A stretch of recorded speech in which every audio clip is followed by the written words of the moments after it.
Hello, Sweet Tooth here. I hope your day is going well. Going to play some more Braid. I did figure out how to get all the puzzle pieces on World 6, so let's jump right back into it.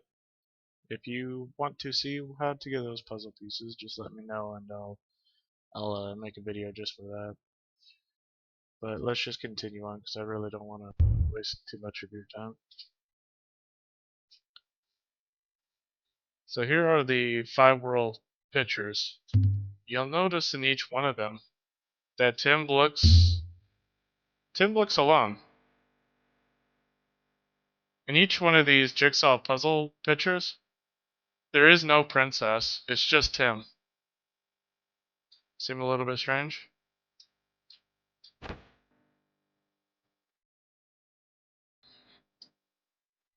So if you get all of those pictures completed, you can complete this ladder. You'll see different colored sections to it so that you can reach the final door. At a cafe on a bright plaza, most customers sit back, feeling the warmth of the sun, enjoying their cold drinks. But not Tim. He barely notices the sun, doesn't really taste his coffee. For him, this corner affords a good view of the city, and in the teeterings of the passers-bys, in the arc of a shop girl's hand as she displays tea to an uninterested gentleman, Tim hopes to see clues. That night at the cinema, fictitious adventurers lunge implausibly across the screen.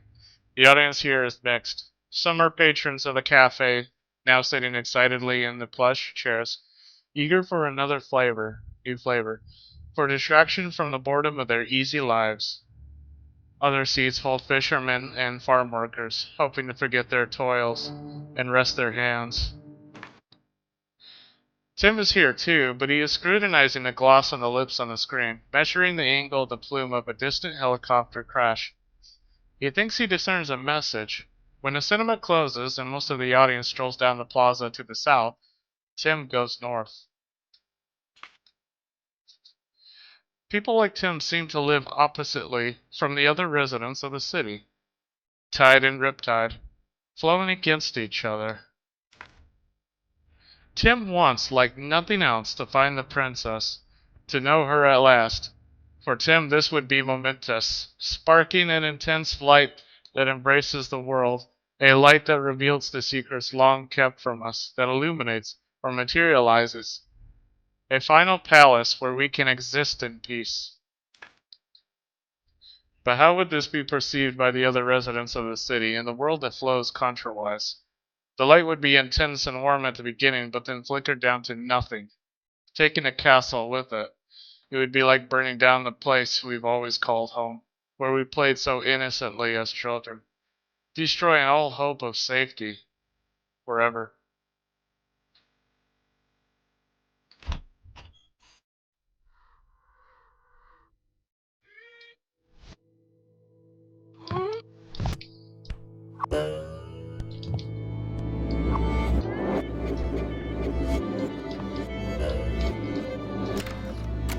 Let's just try to make it through this.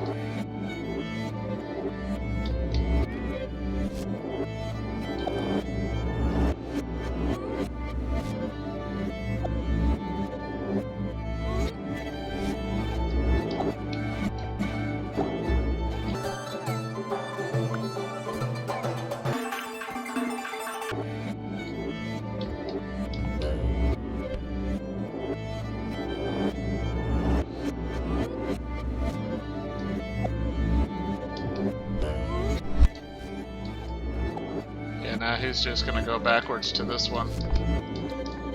Yeah, I missed that. There we go.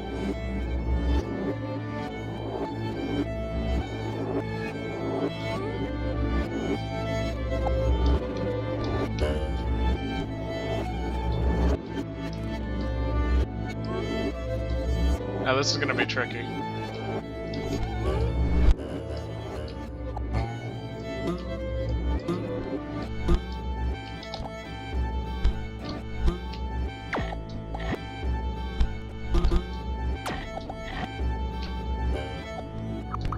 Almost had it.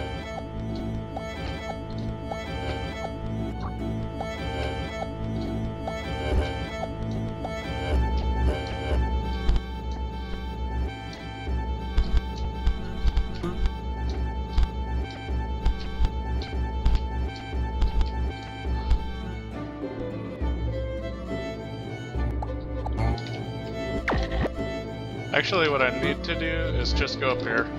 Stop fooling around with them like that. Just move on. And this is called Braid.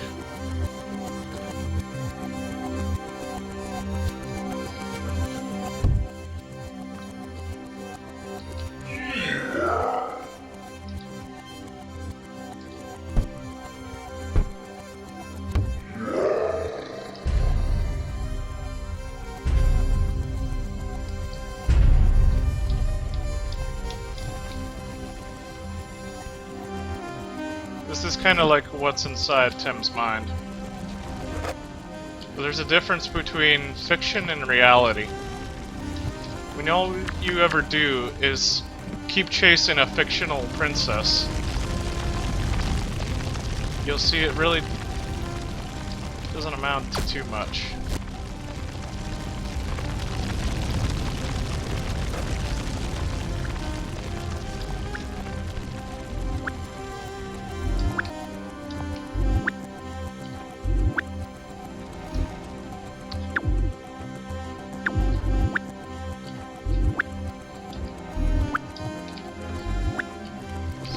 Up there in time.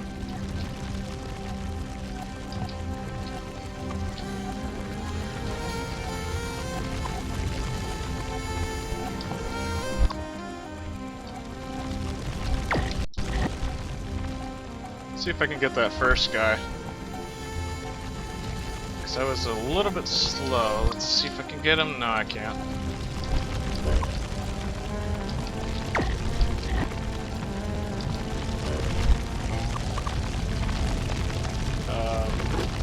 Wait, oops.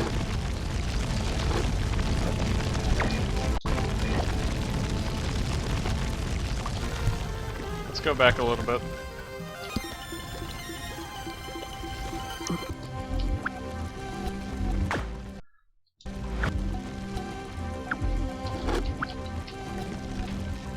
I could have done that a little bit faster.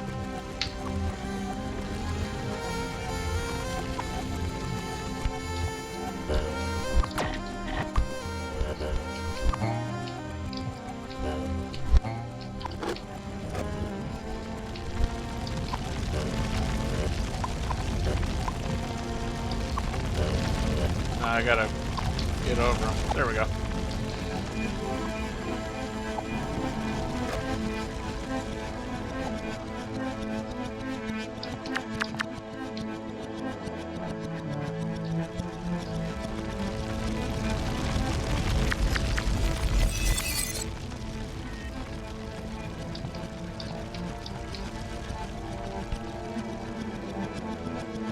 And here comes the truth.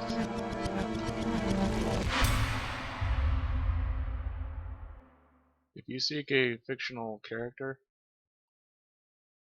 that doesn't exist, you don't really fit in with real society. And in the end,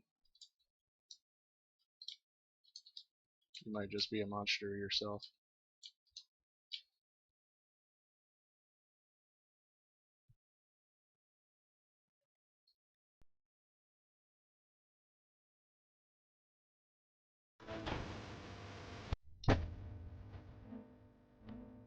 So you watch this in reverse and see how the story actually changed a little bit. How Tim is just actively seeking a fictional princess.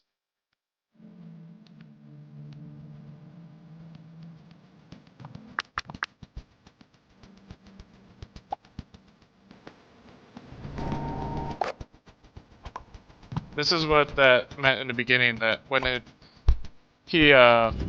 Braid was sent back at him. So you have a Braid thrown at you, just like lashing out at you.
Seek a fictional princess still ended alone.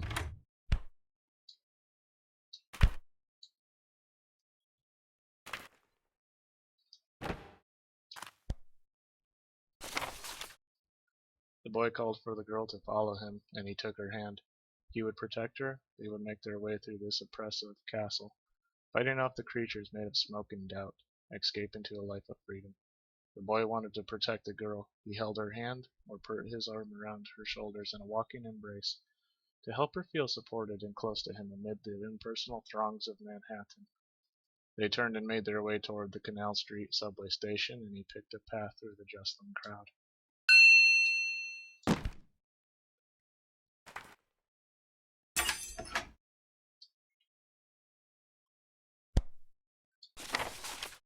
Water-starved monkeys. Let's open it back up quick. Try not to close it. I'll just stay on the ladder. He worked his ruler and his compass. He inferred. He deduced. He scrutinized the fall of an apple, the twisting of metal orbs hanging from a thread. He was searching for the princess, and he would not stop until he found her, for he was hungry. He cut rats into pieces to examine their brains and planted tungsten posts into the skulls of water-starved monkeys.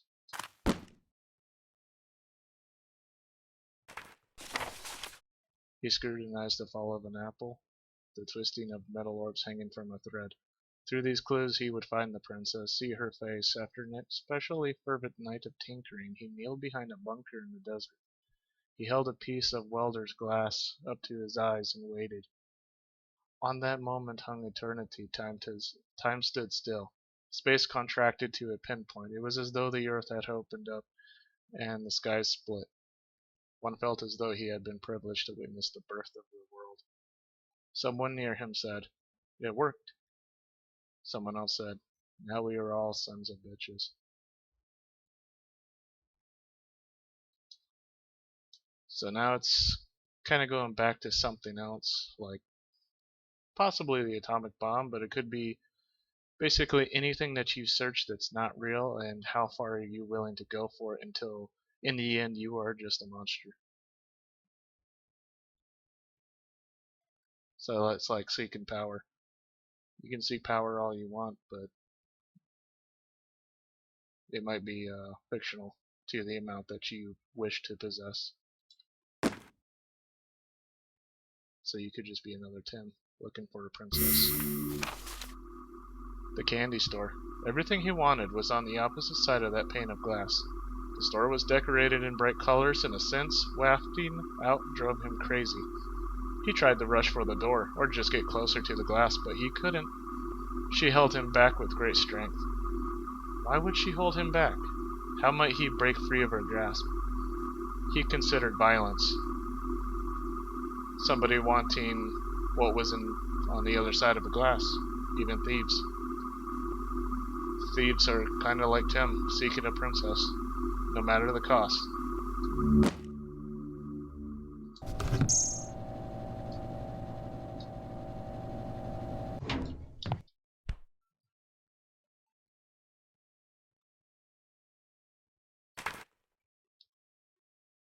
He cannot say that he has understood all of this. Possibly he's more confused now than ever. But all these moments he's contemplated. Something has occurred. The moments feel substantial in his mind, like stones. Kneeling, reaching down towards the closest one, running his hand across it, he finds it smooth and slightly cold. He tests the stone's weight. He finds he can lift it and the others too. He can fit them together to create a foundation, an embankment, a castle. To build a castle of appropriate size, he will need a great many stones. But what he's got now feels like an acceptable start. So, build your castle as how you feel. But what you have right now is an acceptable start to get where you need to. Just, understand that what you might be seeking might not actually be there.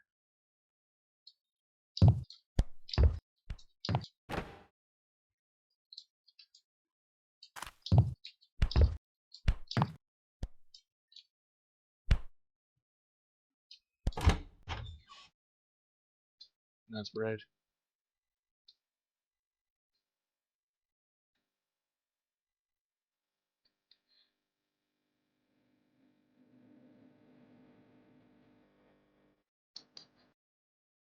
Well, that'll do it for this recording. Thank you for watching. If you have any suggestions for other games, feel free to leave a comment. I hope you have a great day. Sweet Tooth, signing off.